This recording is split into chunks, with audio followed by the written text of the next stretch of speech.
డబ్బు, అనారోగ్యం, ఉద్యోగం, వ్యాపారం, అప్పులతో బాధపడుతున్నారా? అయితే మీకోసమే అహం బ్రహ్మాస్మి సాధన 11 days energy activation programme.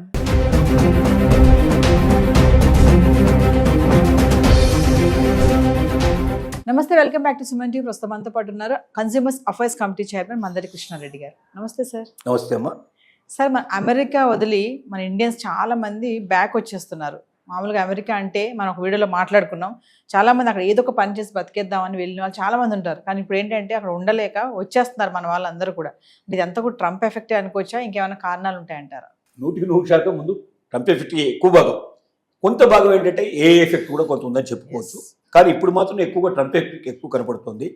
Trump చేసిన పని ఏమిటంటే, అసలు గ్రీన్ కార్డు హోల్డర్స్ను కూడా నువ్వు అమెరికన్ సిటిజన్ కావు, నిన్ను ఎప్పుడంటే అప్పుడు పంపించడానికి మాకు హక్కు ఉంది, ఏ చిన్న తప్పు జరిగినా ఏ చిన్న పొరపాటు జరిగినా నిన్ను వెంటనే వీసా క్యాన్సిల్ చేసి పంపిస్తామని చెప్పి బెదిరించడం అనేది ఒక పెద్దగా చెప్పింది.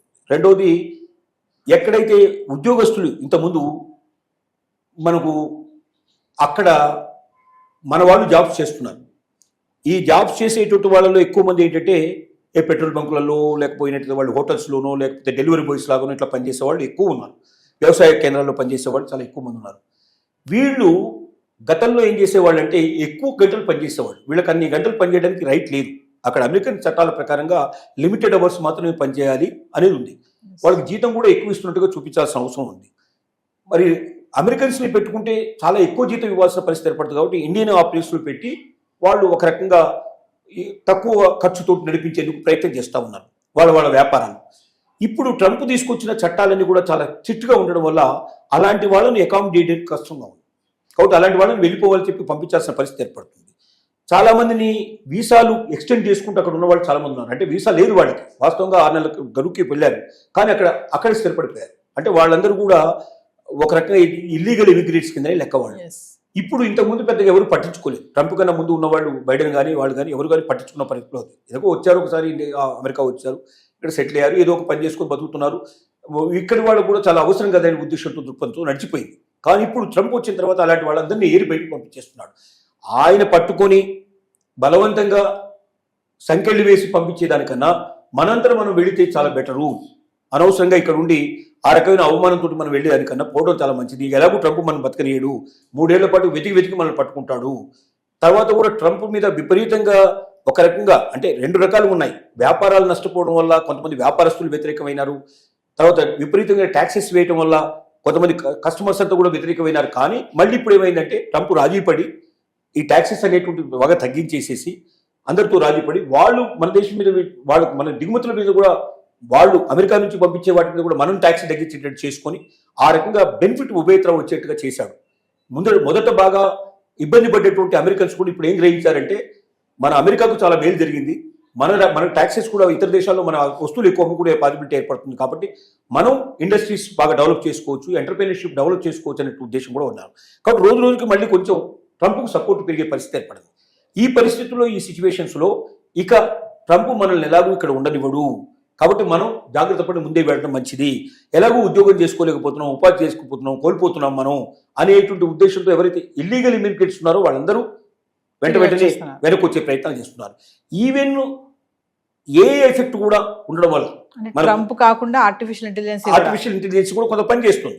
ఎందుకంటే ఇప్పుడు మనం చూస్తున్నాం అక్కడ మనిషి చేసే పనిని అది చేస్తుంది. ముఖ్యంగా భారతీయులు ఎందుకు కోరుకుంటున్నారంటే భారతీయుల్లో లీడర్షిప్ ఉంది, భారతీయులు ఎగ్జిక్యూటివ్ చేసేటువంటి అవకాశం ఉంది. ఇప్పుడు మనం చూస్తే పెద్ద పెద్ద కంపెనీలందరికీ భారతదేశం నుంచి వెళ్ళిన వాళ్ళు, ముఖ్యంగా సౌత్ ఇండియా నుంచి వెళ్ళిన వాళ్ళు హెడ్స్గా ఉన్నారు. పెద్ద పెద్ద కంపెనీస్కి అందరికీ మనకు మైక్రోసాఫ్ట్ చూసినా లేకపోతే ఇంకోటి చూసినా ప్రతి కంపెనీకి మన వాళ్ళు హెడ్స్గా ఉన్నారు. అంటే ఒక పెద్ద ఆర్గనైజేషన్ నడపగలిగేంత లీడర్షిప్ క్వాలిటీస్ మన దగ్గర ఉన్నాయి. కానీ ఏ వచ్చిన తర్వాత ఎవడు నడపాల్సిన అవసరం లేదు, ఏ నడుపుతుంది కావాలంటే అనేటువంటి పరిస్థితి ఏర్పడిన తర్వాత అలాంటి వాళ్ళకు కూడా భయం పట్టుకుంది. కాబట్టి చాలామంది ఇంకోటి ఏమైందంటే ఇతర దేశాల్లో ఎవరైతే వచ్చి అక్కడ కంపెనీస్ నడపాల్స్తున్నారో వీసాలన్నీ ఆపేయటం వల్ల కంపెనీ ఎక్స్పాన్షన్ ఆగిపోయింది. బయట వాళ్ళు ఎవరు ఎక్స్పాన్షన్ వాళ్ళు చేసుకోవడానికి పాసిబిలిటీ లేకపోయిన పరిస్థితి ఏర్పడింది. దాని ఎఫెక్ట్ కూడా చాలా పడింది. దాని ఎఫెక్ట్ పడటం వల్ల కూడా అక్కడ ఉన్నటువంటి కంపెనీలు రన్ చేయాలంటే కొత్త వాళ్ళని పంపిస్తే కానీ అది ఇంకా బాగా ఎక్స్పాండ్ చేసే అవకాశం ఉంది. ఉన్న ఎక్స్పాన్షన్ సరిపోవడం లేదు. అలాంటి పరిస్థితులు ఏంటంటే కొంతమందిని విత్డ్రా చేసేసి ఇండియాకు పిలిపించేటువంటి ప్రయత్నం కూడా కొంత కంపెనీలు చేస్తున్నాయి. ఇలాంటి అన్ని రకాలైనటువంటి ఒత్తిళ్ల వల్ల అక్కడ ఉండడం కన్నా భారతదేశానికి వెళ్ళి ఇప్పటి నుంచి అక్కడ ఏదైనా మనకు ఎంటర్ప్రీనర్షిప్ స్టార్ట్ చేసి మనం ఒక కంపెనీ స్టార్ట్ చేసి ఎంతో కొంత మనం పురోగతి సాధిస్తే వాడు మనల్ని మెడబట్టి బయటికి పంపించేదానికన్నా మనమే పోవడం మంచిది అనేటువంటి దృక్పథంతో ఎక్కువ మంది ఖాళీ చేసి ఇండియాకు రావడానికి ప్రారంభించారు. చాలా వందలు కాదు వేల సంఖ్యలో వస్తున్నట్టుగా వార్తలు వస్తున్నాయి. ఇలాంటి పరిస్థితుల్లో కొన్నాళ్ళు పోయిన తర్వాత ఇక అమెరికాలో 100% నేను సేఫ్గా ఉండగలుగుతున్న వాళ్ళు తప్ప మిగతా వాళ్ళు ఎవరు అక్కడ ఉండకపోయినా మనం ఆశ్చర్యపడాల్సిన అవసరం లేదు. అంటే సార్ ముందు ముందు అమెరికా వెళ్ళాలనే ఆలోచనని విరమించుకోవాలంటారా? ఈ 3 సంవత్సరాల పాటు ట్రంప్ ఉన్నంత కాలం, ట్రంప్ ఉన్నంత వరకు. తర్వాత ట్రంప్ రాకపోతే లేదా ట్రంప్ లాంటి వాడే రాకపోతే మనం ఏదైనా చేయగలుగుతాం.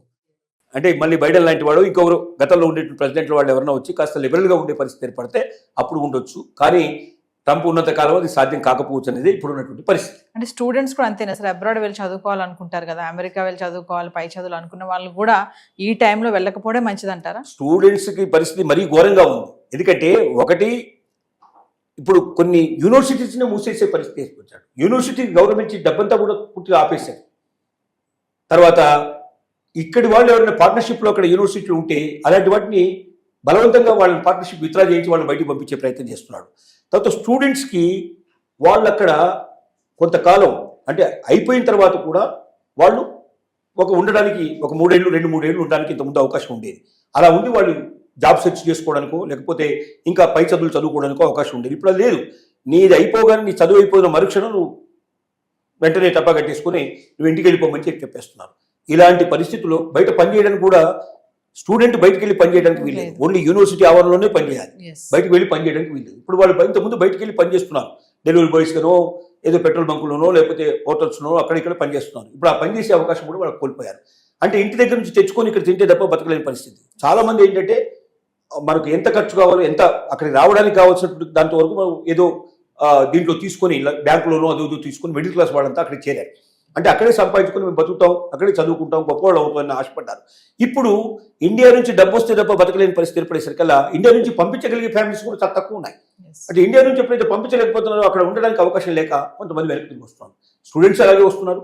ఇంకా భవిష్యత్తులో స్టూడెంట్స్ కూడా పెరిగే అవకాశం లేదు. వేరే దేశాలకు వెళ్ళడానికి చాలామంది ప్రయత్నాలు మొదలుపెట్టారు. అమెరికాను వదిలిపెట్టి వేరే వెస్ట్రన్ కంట్రీస్లో ఎక్కడైతే ఈ అవస్థలు లేవో కొన్ని అక్కడ కూడా ఇప్పుడు ఇంగ్లాండ్ కూడా ఇదే పరిస్థితి తీసుకొచ్చింది. వెస్ట్రన్ కంట్రీస్లో చాలా కంట్రీస్లో మా దేశానికి వచ్చేటప్పుడు 1-2 సార్లు ఆలోచించుకొని చేద్దాం అనేటువంటి అంటే ట్రంప్ విధానాలే మిగతా దేశాలు కూడా ఫాలో అయ్యే ప్రయత్నం చేస్తున్నాయి. కాబట్టి అన్నిటికన్నా బెస్ట్ ఏంటంటే మన మాతృదేశం, మన దేశంలోనే మన అవకాశాలు వెతుక్కోవచ్చు. దమ్మున్న వాడికి శక్తి ఉన్న వాడికి ఈ దేశం వదిలిపెట్టాల్సిన అవసరం లేదు. మన శక్తి సామర్థ్యాలు ఇక్కడే చూపించుకొని ఇక్కడే ఎదుగుదాం అనేటువంటి నిర్ణయానికి ఎక్కువ మంది రావడానికి అవకాశాలు పరిస్థితులు ఏర్పడుతున్నాయి. Thank you.